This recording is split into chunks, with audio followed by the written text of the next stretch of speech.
ഇറാനിലെ ബുഷഹറർ പ്രവിശ്യയിലാണ് റിക്ടർ സ്കെയിലിൽ 6.3 തീവ്രത രേഖപ്പെടുത്തിയ ഭൂചലനമുണ്ടായത്.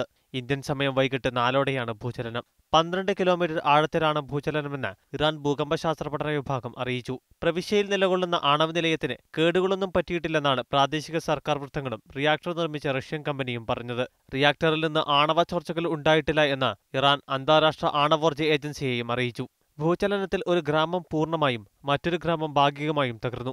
32 പേർ മരിച്ചതായാണ് ഇതുവരെ റിപ്പോർട്ട് ചെയ്യപ്പെട്ടിട്ടുള്ളത്. 800-ലധികം പേർക്ക് പരിക്കേറ്റതായും അറിയുന്നു. രക്ഷാപ്രവർത്തനത്തിനിടെ നിരവധി പേരെ പൊളിഞ്ഞ വീടുകളുടെ അവശിഷ്ടങ്ങൾക്കിടയിൽ നിന്നും രക്ഷപ്പെടുത്തി. ഭൂചലന ബാധിത പ്രദേശത്ത് വെള്ളം, വൈദ്യുതി വിതരണം മുടങ്ങി. ടെലിഫോൺ ബന്ധവും വിച്ഛേദിക്കപ്പെട്ടു. മരിച്ച കുടുംബങ്ങൾക്ക് ഇറാൻ പരമോന്നത നേതാവ് ആയത്തുള്ള അലി ഖാംനെയ്ൻ അനുശോചനം അറിയിച്ചു. ഇറാനിൽ 3 ദിവസത്തെ ഔദ്യോഗിക ദുഃഖാചരണവും പ്രഖ്യാപിച്ചു. 2012 ആഗസ്റ്റിൽ ഇറാനിലെ ടബരിസ് പ്രവിശ്യയിലുണ്ടായ ഭൂചലനത്തിൽ 300 പേർ മരിക്കുകയും 3000 പേർക്ക് പരിക്കേൽക്കുകയും ചെയ്തിരുന്നു. 2003 ഡിസംബറിലുണ്ടായ ഭൂചലനത്തിൽ 31,000 പേരാണ് ഇറാനിൽ മരിച്ചത്. News desk, media 1.